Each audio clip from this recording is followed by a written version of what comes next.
क्या आप जानते हैं एक ऐसा मंदिर जहां खुद भगवान राम ने शिव की पूजा की थी और कहा जाता है यहां आने से सारे पाप खत्म हो जाते हैं। जी हाँ, तमिलनाडु के समुद्र किनारे स्थित पवित्र रामेश्वरम जहां स्थित है प्रसिद्ध रामनाथ स्वामी टेम्पल। यह मंदिर हिंदू धर्म के 12 ज्योतिर्लिंगों में से एक। यह तीर्थ हिंदुओं के 4 धामों में से भी एक है। भारत के उत्तर में काशी की जो मान्यता है वही दक्षिण में रामेश्वरम की भी। इससे पहले मैं सोमनाथ मंदिर और काशी विश्वनाथ मंदिर पे फुल हिस्ट्री के साथ वीडियो बना चुका हूँ। वीडियो का डिटेल डिस्क्रिप्शन बॉक्स में दे दूंगा, आप वहां से इसको जरूर देखें। कैसे बनी यह मंदिर, क्या है इस मंदिर का इतिहास, जानने के लिए पूरा वीडियो जरूर देखें। परंतु उससे पहले चैनल को सब्सक्राइब करना ना भूलें। जय श्री राम। इस वीडियो को बनाने के लिए रामायण, रामचरितमानस और तमिल रामायण का हेल्प लिया गया है। सीता जी को छुड़ाने के लिए राम ने लंका पर चढ़ाई की थी। उन्होंने युद्ध के बिना सीता जी को छुड़ाने का बहुत प्रयास किया, पर जब रावण के न मानने पर विवश होकर उन्होंने युद्ध किया। इस युद्ध हेतु राम को वानर सेना सहित सागर पार करना था, जो अत्यधिक कठिन कार्य था। तब श्री राम ने युद्ध कार्य में सफलता और विजय के पश्चात कृतज्ञता हेतु उनके आराध्य भगवान शिव की आराधना के लिए समुद्र किनारे रेत से शिवलिंग का अपने हाथों से निर्माण किया था। तभी भगवान शिव स्वयं शिव्यम ज्योति स्वरूप प्रकट हुए और उन्होंने इस लिंग को श्री रामेश्वरम की उपाधि दी। इस युद्ध में रावण के साथ उसका पूरा राक्षस वंश समाप्त हो गया और अंततः सीता जी को मुक्त कराकर श्री राम वापस लौटे। परंतु रावण भी साधारण राक्षस नहीं था, वह महर्षि पुलस्त्य का वंशज और वेदों का ज्ञानी और शिव जी का बड़ा भक्त था। श्री राम को उसे मारने के बाद बड़ा खेद हुआ। ब्राह्मण हत्या के पाप प्रायश्चित के लिए श्री राम ने युद्ध विजय पश्चात भी यहाँ रामेश्वरम जाकर पूजन किया था। शिवलिंग की स्थापना करने के पश्चात इस लिंग को काशी विश्वनाथ के समान मान्यता देने हेतु उन्होंने हनुमान जी को काशी से एक शिवलिंग लाने को कहा। हनुमान पवन सुत थे, बड़े वेग से आकाश मार्ग से चल पड़े और शिवलिंग ले आए। यह देखकर राम बहुत प्रसन्न हुए और रामेश्वरम ज्योतिर्लिंग के साथ काशी के लिंग की भी स्थापना कर दी। छोटे आकार का यही शिवलिंग रामनाथ स्वामी कहलाता है। ये दोनों शिवलिंग इस तीर्थ के मुख्य मंदिर में आज भी पूजित हैं। यही मुख्य शिवलिंग ज्योतिर्लिंग है। मंदिर में विशालाक्ष जी के गर्भगृह के निकट ही 9 ज्योतिर्लिंग हैं, जो लंकापति विभीषण द्वारा स्थापित बताए जाते हैं। रामनाथ मंदिर में जो ताम्रपट है, उनसे पता चलता है कि 1173 ईस्वी में श्रीलंका के राजा पराक्रम बाहु ने मूल लिंग वाले गर्भगृह का निर्माण करवाया था।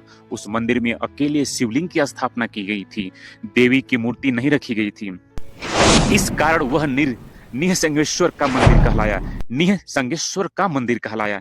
यही मूल मंदिर आगे चलकर वर्तमान दशा को पहुंचा है।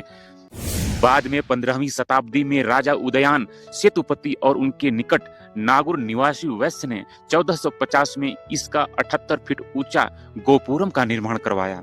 बाद में मदुरई के एक देवी भक्त ने इसका जीर्णोद्धार करवाया था।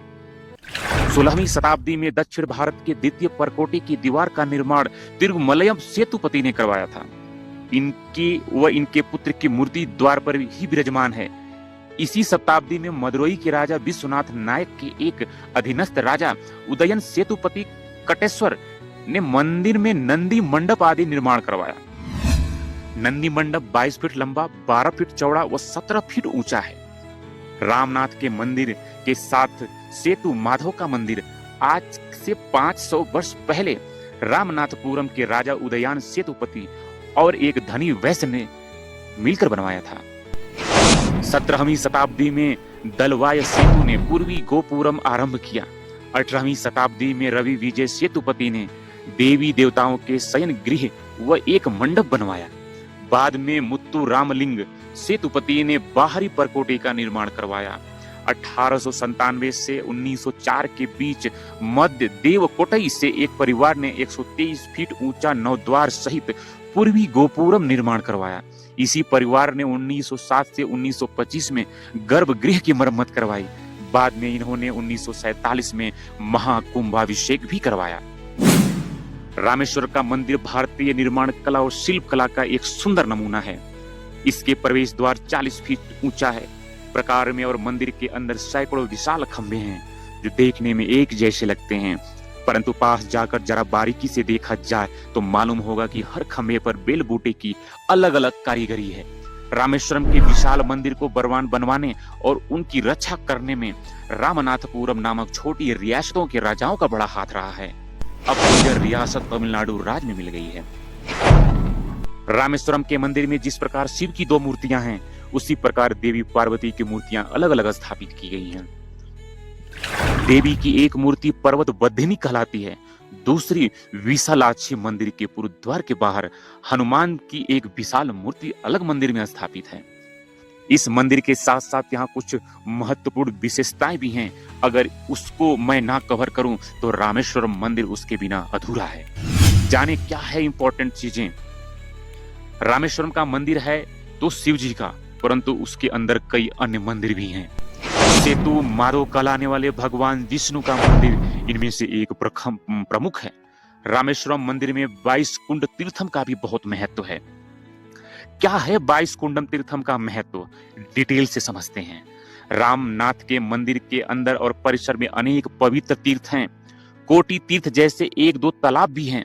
रामनाथ स्वामी मंदिर के बारे में मान्यता है कि यहाँ स्थित अग्नि तीर्थम में जो भी श्रद्धालु स्नान करते हैं उनके सारे पाप धुल जाते हैं। इस तीर्थम से निकलने वाले पानी को चमत्कारिक गुणों से युक्त माना जाता है। यह 274 पादल पत्र स्थलम में से एक है, जहां तीनों श्रद्धेय नारायण, अपर, सुंदरर और तिरुगना संबंदर ने अपने गीतों से मंदिर को जागृत किया था, जो शैव, वैष्णव और समर्थक लोगों के एक पवित्र तीर्थ स्थल माना जाता है।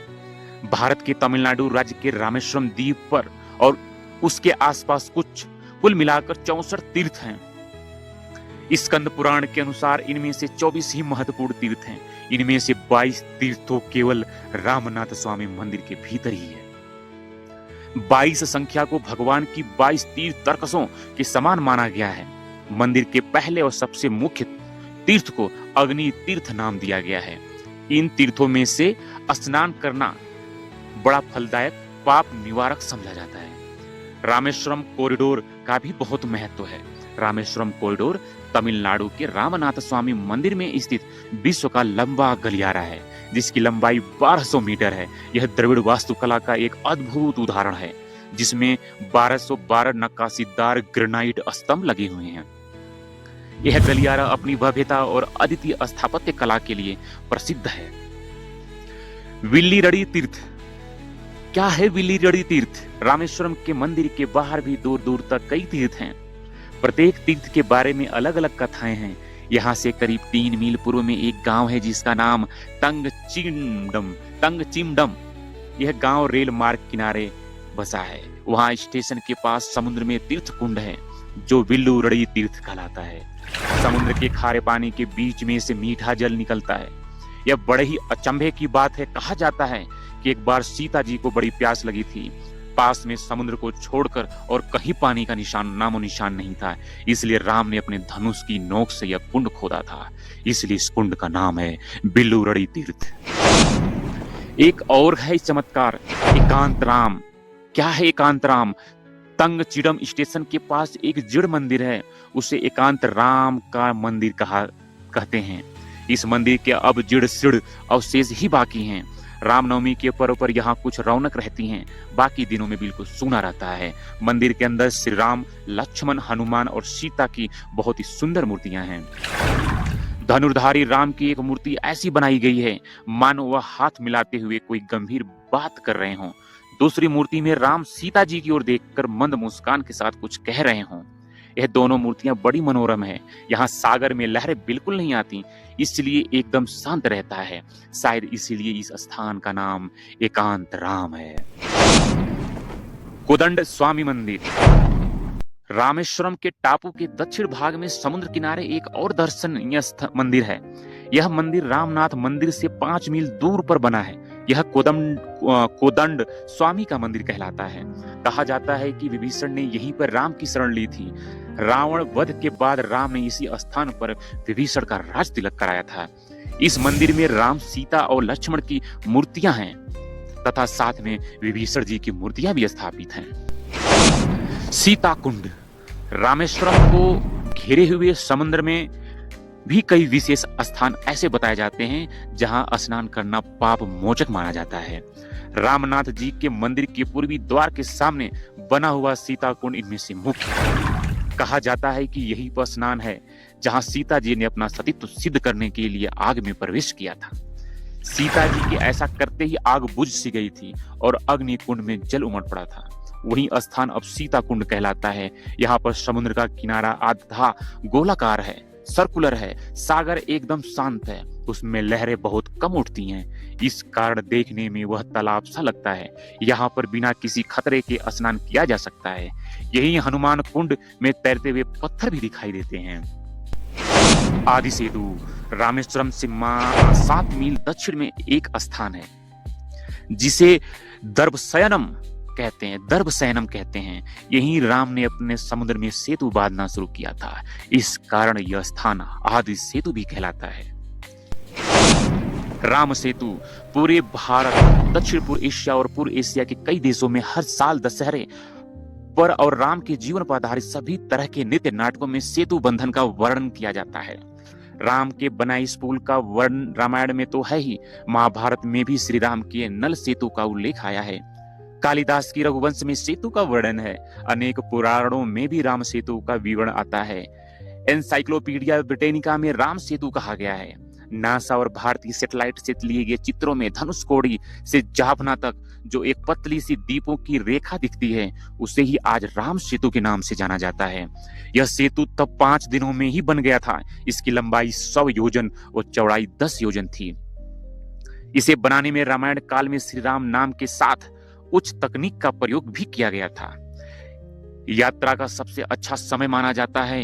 अगर आप रामेश्वरम आते हैं तो अक्टूबर से अप्रैल मौसम जो वहां के वातावरण के लिए अनुकूल है। यहाँ का निकटतम रेलवे स्टेशन रामेश्वरम है और निकटतम हवाई अड्डा मदुरै लगभग यहाँ से 175 किलोमीटर दूर है। कैसी लगी अपनी देश की अनोखी विरासत?